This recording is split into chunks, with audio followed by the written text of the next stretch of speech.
Nous avions donc dans les 7 chapitres précédents, ou plutôt l'apôtre Paul qui écrit aux Romains avait beaucoup insisté, bien entendu, sur les grands principes qui sont la loi et la grâce. Vous vous souvenez de cela? Et nous avions conclu, bien sûr, qu'il n'y avait absolument aucune possibilité qu'il y ait de la grâce s'il n'y a pas de la loi.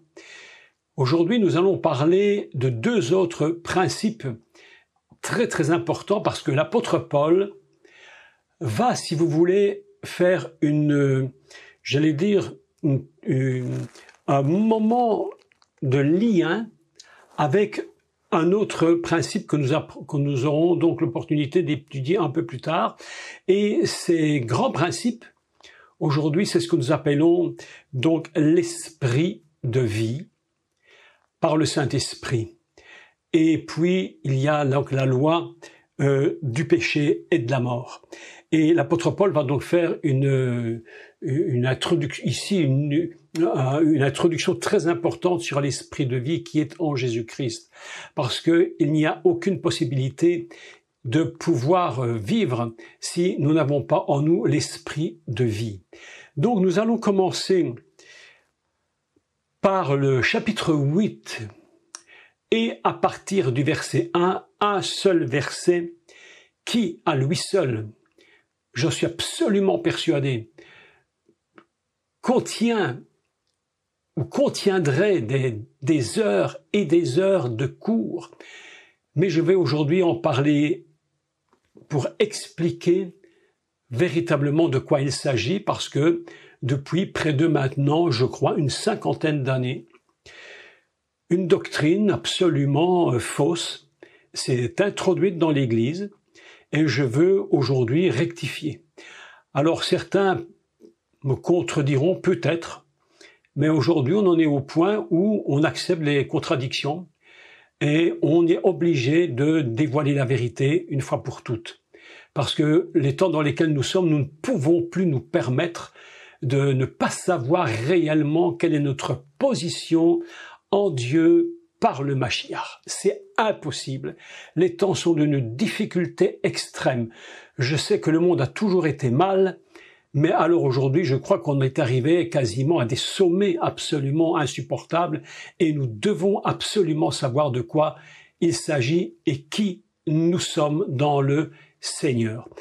Donc nous allons faire une première lecture, d'accord, une première lecture très importante et on va commencer d'expliquer tout cela. Je vous rappelle toujours avec beaucoup d'insistance que je vous enseigne, mais que nous sommes tous ensemble et que nous travaillons ensemble. J'aime beaucoup parce qu'il y a quelques années, plus de 20 ans, ça fait quelques dizaines d'années, j'étais dans un symposium absolument quelque chose d'unique au monde, quelque chose qui n'existe plus, je pense pas aujourd'hui. Et lorsque ce symposium a eu lieu, c'était pas du tout chrétien d'ailleurs. Ils ont commencé ce qu'ils appellent les travaux et ils avaient dit une chose qui m'avait beaucoup frappé. Ils avaient dit, nous commençons de travailler.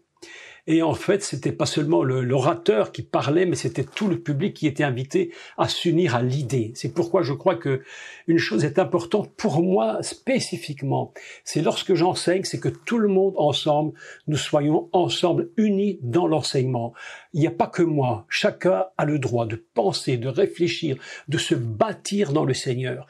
Je ne donne que des idées, je donne j'allais dire, entre guillemets, le mot n'est pas très bon, mais des pistes ou des vérités, bien entendu, mais chacun travaille avec moi et nous sommes un ensemble dans ces cours. C'est très important parce que quoi qu'il arrive, demain, on peut se retrouver dans une situation où je ne serai plus là, ou vous ne serez plus là, et on ne sait pas ce qu'il y a. Il faut qu'on puisse continuer.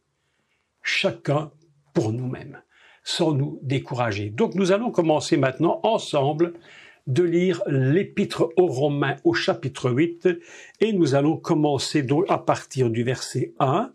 Ce petit verset est d'une importance absolument extraordinaire et lorsqu'on se rappelle que c'est Paul qui l'a écrit, un juif qui était un homme dur, cruel, violent, un homme qui était sans pitié à cause de la loi.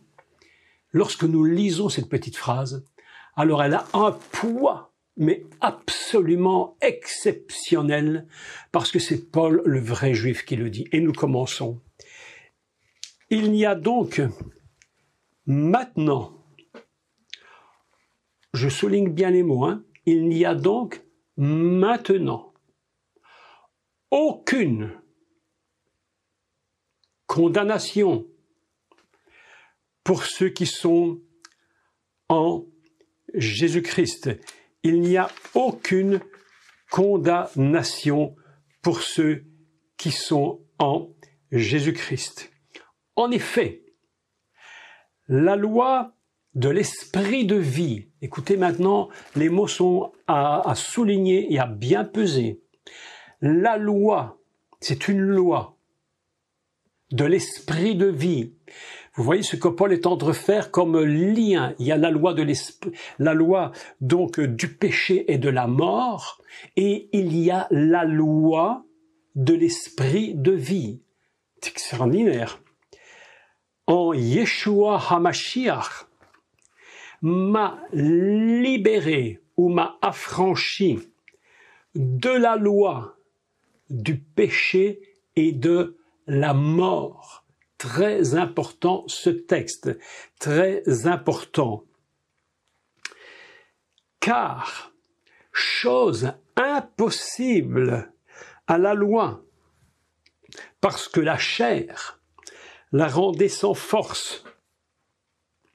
Dieu a condamné le péché dans la chair en envoyant à cause du péché son propre Fils dans une chair semblable à celle du péché. Un texte absolument important. Quelqu'un m'écrivait hier, je pense, moi, il y a quelques jours, justement, me posant une question qui m'avait beaucoup surpris. Il me demandait, mais est-ce que Jésus était devenu pécheur? Ça peut paraître une question étrange, banale, mais pas du tout. Cette dame se posait cette question en prenant nos péchés, est-ce qu'il est devenu pécheur? Alors évidemment que non. Il y a une différence entre être pécheur ou porter le péché. N'est-ce pas? C'est pas la même chose. Je ne pêche pas, mais je peux porter le péché. C'est-à-dire, donc ça, on va l'expliquer parce que c'est très, très, très important parce que je constate aujourd'hui qu'il y a encore des chrétiens qui n'arrivent pas bien à comprendre qui est le Messie et quel est son travail, son œuvre. C'est tellement important. Donc, on continue. Donc, il a envoyé son propre Fils dans une chair semblable à celle du péché. Verset 4. Et cela, afin que la justice de la loi fût accomplie en nous, qui marchons non selon la chair, mais selon l'esprit. D'accord? Ceux, en effet, qui vivent selon la chair s'affectionnent aux choses de la chair, tandis que ceux qui vivent selon l'esprit s'affectionnent aux choses de l'esprit. Et l'affection de la chair, c'est la mort, tandis que l'affection de l'esprit, c'est la vie et la paix. D'accord? C'est très très important. Il précise la vie et la paix. Car l'affection de la chair est inimitié contre Dieu parce qu'elle ne se soumet pas à la loi de Dieu et elle ne le peut même pas. Or, ceux qui vivent selon la chair ne sauraient plaire à Dieu. Pour vous, vous ne vivez pas selon la chair, mais selon l'esprit. Si du moins l'esprit de Dieu habite en vous, si quelqu'un n'a pas l'esprit du Messie, écoutez bien, il ne lui appartient pas. Voilà une phrase qu'il faut absolument souligner. Si quelqu'un n'a pas l'esprit du Messie, il ne lui appartient pas. Et si le Messie est en vous, le corps, écoutez la phrase ici, a souligné 1000 fois, 1000 fois, ce serait la peine. Et si le Messie est en vous, le corps, il est vrai, est mort à cause du péché, mais l'esprit est vie à cause de la justice. C'est tous des textes, mais d'une puissance extraordinaire. Et si l'esprit de celui qui a ressuscité Yeshua d'entre les morts habite en vous, celui qui a ressuscité le Mashiach, le Messie, d'entre les morts, rendra aussi la vie à vos corps mortels par son esprit qui habite en vous. Voilà un texte très important. Alors il dit que il n'y a aucune condamnation pour ceux qui sont en Jésus-Christ, ceux qui sont attachés à lui. Il y a, si on regarde la traduction hébraïque, il dit, il n'y a absolument plus de sacrifice pour le péché. Il n'est plus question qu'on doive encore utiliser des sacrifices pour le péché puisqu'il n'y en a plus. Nous avons été libérés. C'est-à-dire qu'il ne peut plus en aucun cas, et il n'y a aucune exception. Il n'y a aucune exception, il n'y a plus de condamnation. La condamnation vient de quoi? La condamnation vient du péché et de la transgression de la loi. Et Paul nous avait expliqué que la transgression de la loi, la loi nous révèle le péché.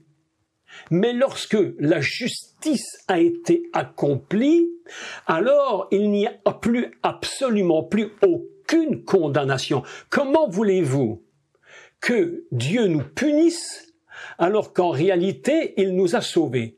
Ce serait absolument quelque chose d'impossible.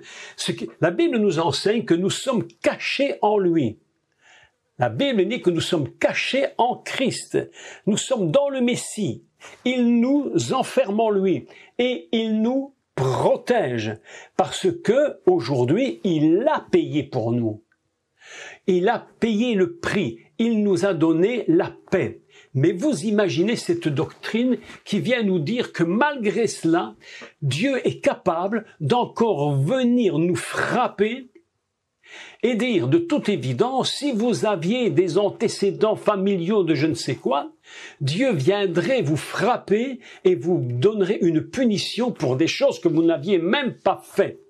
Alors, la parole de Dieu serait menteur, puisqu'elle nous dit qu'il n'y a aucune condamnation, aucune, c'est aucune. Je suis un grand opposant, je le dis, mais clairement ce soir, un grand opposant à cette doctrine fausse des liens ancestraux. Je vous le dis clairement, et je vous le dis franchement. Vous imaginez que si Dieu nous pardonne et il nous promet de nous protéger, et puis que traîtreusement il viendrait nous frapper, mais où est la sécurité? Où se trouve alors notre sécurité? Puisque de toute façon, on est toujours sous l'épée de Damoclès, qui est prêt à nous frapper alors qu'on ne s'y attend pas, pour des choses que nous n'avons même pas connues et même pas fait. Parce qu'il faut quand même vous dire une chose très importante. On part du principe que Dieu punit du 3e à la 4e génération. Il faudrait d'abord déjà savoir pourquoi. Mais lorsqu'on lit la parole, on se rend compte que 3-4 générations, en fait, c'est l'exil. Il s'agit de l'exil d'Israël. À cause des fautes, le peuple d'Israël a été exilé par 4 grands exils. Et il dit, si tu tombes dans l'idolâtrie, si tu sers d'autres dieux, alors il va t'emmener dans l'exil. Et voilà ce qui se produit. Et pourquoi 3-4 générations? Parce que l'exil peut produire 3 à 4 générations, c'est-à-dire plus ou moins 70 années. Et c'est ce que le prophète Daniel avait vu. Quand les 70 ans ont été accomplis, Alors il a dit, il s'est rendu compte que le temps était venu maintenant pour que l'exil s'arrête. Le plus grand exil qu'Israël ait jamais connu, c'est l'exil romain, celui qu'on appelle aujourd'hui, c'était exil romain, dont le peuple d'Israël est encore en partie dispersé dans le monde. Mais déjà une partie est rentrée en Israël et cet exil est en train de diminuer progressivement. Mais voilà que il y a une différence entre ce que le peuple d'Israël a fait en idolâtrie et l'exil de ce peuple et les punitions que Dieu peut faire sur des personnes comme vous et moi qui sont dans le Messie et qui ont été pardonnées de la faute originale. La faute d'origine a été vaincue par le Messie. Et le Messie, lui, il ne fait pas de retour progressif, il fait un bond dans le passé et le sacrifice du Mashiach, je vous l'avais expliqué, repart directement au commencement où la faute est créée. Et c'est pourquoi nous repartons à ce moment-là. Mais avant lui, avant cette faute, il n'y en avait pas d'autre. C'est la première. Donc comment peut-on retourner encore en arrière? Ce sont des chemins parallèles qui n'ont aucun sens et qui mettent les chrétiens dans une situation absolument terrible parce que les chrétiens ne savent plus, j'allais dire, ne savent plus où ils se trouvent. Ils disent Dieu même, il me pardonne, mais il est probable que peut-être demain je vais avoir un gros coup sur la tête qui va me faire des gros problèmes parce que Dieu va me punir pour un ancêtre. Il n'y a aucune, pas une seule condamnation. C'est-à-dire qu'il n'y a condamnation est synonyme de punition. Il n'y a plus de punition puisque le Messie a payé pour nous et nous sommes libérés de ce fardeau terrible qu'on est en train de mettre sur l'Église depuis 50 années. Je m'oppose à cela. Alors vous le pensez, comme vous le voulez, vous êtes d'accord avec moi ou pas d'accord, mais moi je vous dis, nous sommes libres en lui et rien ne peut venir nous frapper. Sinon, nous ne sommes plus du tout en sécurité, même dans le Messie. Il n'y a aucune condamnation. Il n'y a absolument plus rien maintenant. Si vous prenez la traduction hébraïque, il n'y a plus même de sacrifice nécessaire pour le péché, puisque le péché a été vaincu. Et savez-vous combien? Alors, comment l'expliquer? On a pris le texte des 10 commandements et on l'a mal interprété, de telle sorte qu'on a parlé de 3-4 générations, mais se rendant compte que 3-4 générations ne sont pas suffisantes, puisqu'il y a toujours des problèmes qui surviennent, alors on a dit, probablement c'est peut-être 10. 10, vous imaginez? Alors on va sur 10, mais il faut quand même que vous compreniez une chose. Je suis très franc avec vous ce soir. 10 générations, c'est pas 10 personnes au-dessus de ta tête, hein. Ce n'est pas ça, 10 générations. C'est pas une ligne droite qui monte. C'est un point, papa, maman, c'est moi, toi, père et mère, qui eux-mêmes ont père et mère, et qui eux-mêmes ont père et mère, etc. Et on monte, et on monte, et on monte. Et c'est-à-dire que c'est une espèce d'entonnoir vers le haut qui s'ouvre, Et 10 générations, j'ai fait le calcul. Savez-vous combien de personnes seraient susceptibles, ou plutôt que Dieu serait susceptible d'utiliser pour vous condamner à des choses que vous n'auriez même pas fait? Mais 10 générations, mes amis, c'est 400 ans, hein. C'est Louis XIV, hein. Vous imaginez? C'est 400 ans, hein. Savez-vous combien de personnes seraient susceptibles d'être utilisées par Dieu pour vous punir injustement? 1024. 1024 personnes au-dessus de ta tête. J'ai fait le calcul. Que Dieu pourrait utiliser. Mais mes amis, mais si c'est ça le Messie, si l'œuvre de Messie c'est ça, si Dieu c'est cela, alors que tu es enfant de Dieu, que tu es venu à lui, qu'il t'a pardonné tes péchés, qu'il a brisé la racine d'origine, le fondement même du péché est ôté de ta vie. Tu recommences tout à zéro. Et si Dieu est en train de reprendre tout derrière, je veux dire génération par génération jusqu'au minimum 10, mais mes amis, mais nous n'avons plus, mais aucune sécurité. Mais qu'est-ce que nous faisons en tant qu'enfants de Dieu? Demain, tu te lèves et Dieu t'a décidé de te frapper d'une grosse maladie à cause d'un ancêtre que tu ne connais même pas. Mais attendez, ça, ce n'est pas la voie de la paix et de l'esprit de vie. Ça, c'est un esprit de condamnation qui vient de la loi. Et Dieu dit ça, c'est non. Je n'en veux pas. À quoi nous sert le Messie si nous sommes confrontés à ce genre de situation impossible? Il ne faut pas confondre, ne pas confondre la liberté que le Messie nous a obtenue en mourant sur la croix et la loi. Et c'est pourquoi l'apôtre Paul est en train de faire deux choses. Il parle de l'esprit de vie et il parle de la loi du péché et de la mort.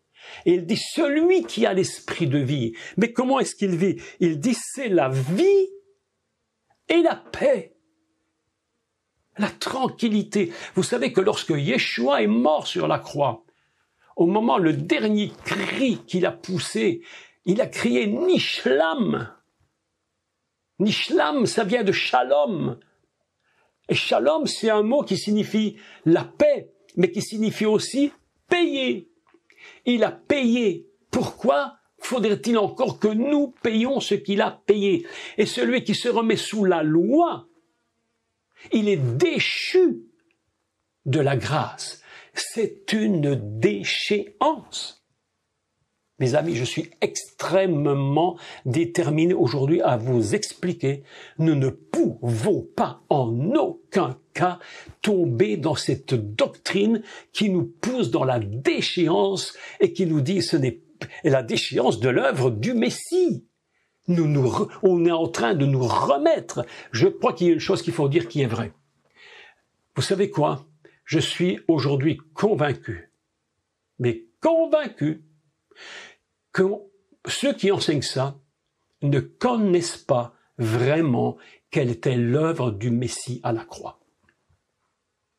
S'ils l'avaient connu, s'ils avaient réellement connu l'œuvre que le Yeshua a accomplie à la croix, jamais cette doctrine ne serait entrée dans l'Église. Et cette doctrine a des ramifications qui ne cessent de grandir. Vous avez remarqué que j'ai entendu cette doctrine, j'avais dans les 20 ans, donc ça fait près de 50 ans, et à certains moments, cette doctrine a disparu, et puis de temps en temps, elle revient en force, et puis elle redisparaît, et d'autres branches repoussent, et on n'arrive plus aujourd'hui à supprimer cela. Elle est tellement ancrée dans la tête des chrétiens. On a écrit des livres sur ces liens ancestraux que Dieu nous punit pour nos ancêtres. Moi, je vous dis honnêtement, ma famille, donc mon arrière-grand-mère, était une très, très, très grande catholique. C'était des familles de catholiques, mais extrêmes, qui voulaient même que ma grand-mère aille au couvent. J'explique ça dans mon livre. Mais lorsque ils se sont donnés au Seigneur, tout cela s'est arrêté. Parce que la grâce que Dieu leur a fait, cette puissante grâce du Messie, les a libérés de cela. Et pourquoi Dieu viendrait-il nous frapper, nous? Et maintenant, question suivante. Je vous parle avec franchise parce que je crois que le temps est venu de dire les choses qu'il faut dire et arrêter de se mettre dans la tête des choses qui ne nous font aucun bien et qui ne nous font pas avancer. Supposez maintenant une famille de 7 enfants. On prend un exemple un peu large, mais ça existe encore. Et voilà, Dieu décide, je raisonne stupidement là, Dieu décide de punir pour un ancêtre d'il y a 1200 personnes au-dessus de sa tête. Oh bon. Lequel des 7 il punit? Il doit punir les 7. Je ne vois pas pourquoi les autres ne seraient pas punis et que l'autre le serait. Donc pourquoi un et pas les autres? Vous voyez que le raisonnement n'a aucun sens. Si aujourd'hui je devais me confronter à ce genre d'enseignement et de ces enseignants qui parlent de ces choses-là, je serais très strict avec eux et je leur dirais ouvertement arrêtez de mettre l'Église dans de tels états et de telles situations. Nous ne grandirons jamais comme cela. La seule chose qui nous fera grandir, c'est de nous tenir dans l'œuvre du Messie. de nous tenir dans l'œuvre de la croix. Nous devons apprendre jour après jour et de plus en plus quelle est l'œuvre que le Messie a fait pour nous. Il m'a libéré de la loi du péché et de la mort et il m'a donné une nouvelle loi. C'est ce qu'on appelle la loi de l'esprit de vie en Yeshua HaMashiach. Vous n'êtes plus coupable. Vous n'avez rien à voir avec autre chose. Votre seule véritable, j'allais dire, identité, la seule qui vient, la seule chose à laquelle vous devez vous raccrocher, c'est le Messie. Le seul à qui vous devez vous tenir, c'est le Messie. Moi, mes ancêtres, ils sont ce qu'ils sont, mais aujourd'hui, le seul qui m'a donné mon identité, c'est le Messie. Un jour, on posait la question à Yeshua. Écoutez, mes amis, cette phrase est très très dure, mais tellement vraie. Il répond, parfois, le Messie, vous avez remarqué, qu'il dit des choses très difficiles. Et ça passe pas bien, hein. Ça reste parfois dans le fond de la gorge, hein. On lui dit, tes frères et tes sœurs te demandent. Et Yeshua se retourne et leur dit, mes frères et mes sœurs, c'est ceux qui font la volonté de mon Père. Alors, je ne sais pas si ces frères et sœurs étaient là, ou ces demi-frères ou ces demi-sœurs.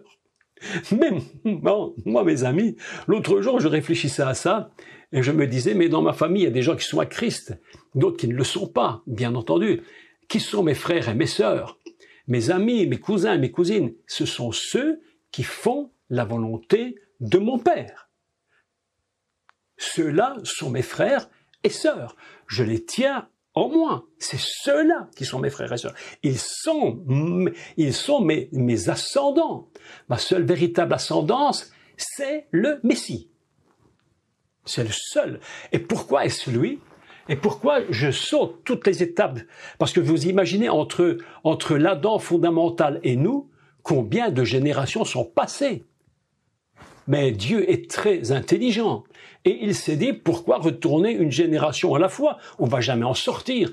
Retournons directement au départ. Arrangeons le problème du départ, remettons l'humanité au commencement et on repart à zéro. Ainsi, il n'y a plus aucune condamnation pour ceux qui sont en Jésus-Christ. Moi, mes amis, je vous le dis, je ne suis pas un condamné à mort. Parce que la loi nous condamne à la mort. La loi du péché et de la mort. Mais un condamné à mort, mais comment peut-tu être condamné à mort si le Messie est ton sauveur?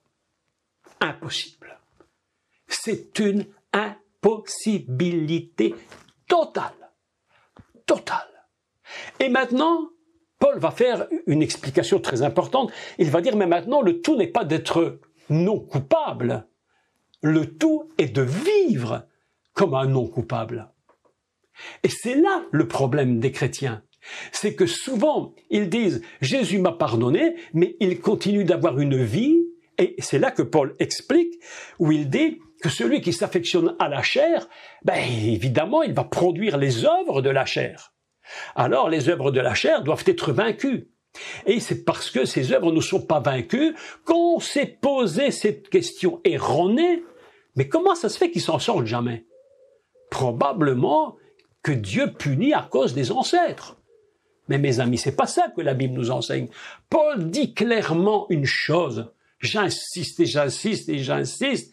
Il dit que celui qui s'affectionne aux choses de la chair vivra selon la chair, mais celui qui s'affectionne aux choses de l'esprit produira les fruits de l'esprit. C'est-à-dire que la seule solution pour que nous marchions maintenant dans la liberté et dans la paix et que nous devenions de véritables enfants de Dieu qui marchons dans la sainteté, il n'y a qu'une solution. C'est pas des impositions des mains, en veux-tu, en voilà, à couper des liens, en veux-tu, en voilà. On en trouvera toujours parce que plus on en a, plus on en trouve et plus on en invente et surtout on en invente. Pourquoi? On en invente sur soi-disant le don de parole de révélation, de parole de connaissance. Mais sur la parole de connaissance, on peut dire tout et n'importe quoi.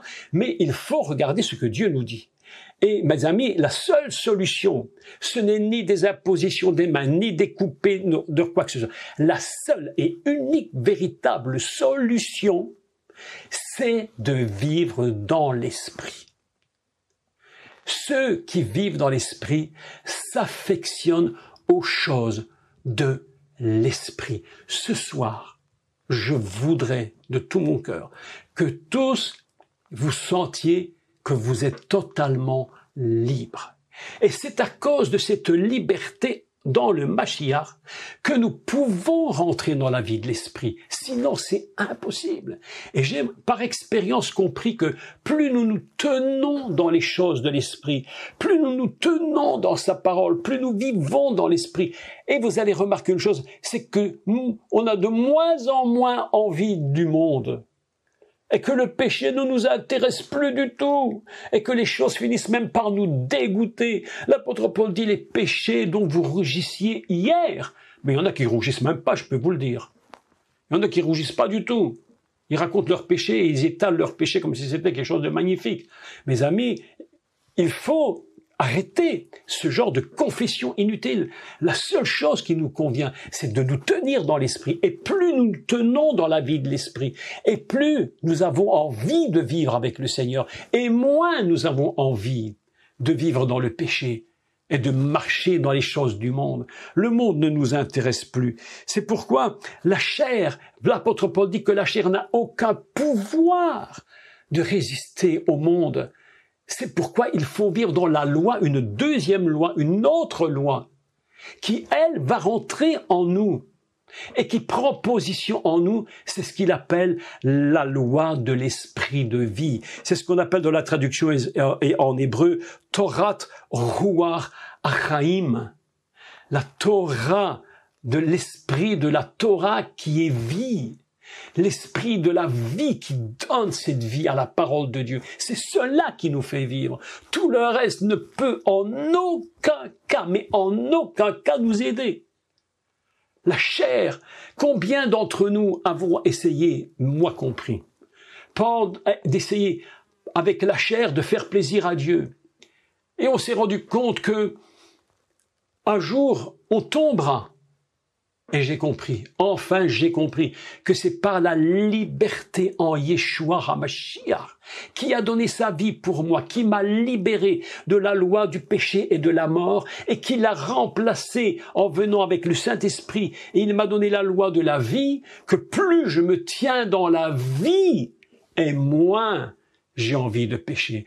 Et moins le péché a de pouvoir sur moi, jusqu'au moment donné où il n'a même plus de pouvoir du tout. Il y a un moment donné dans notre vie, nous devons être clairs.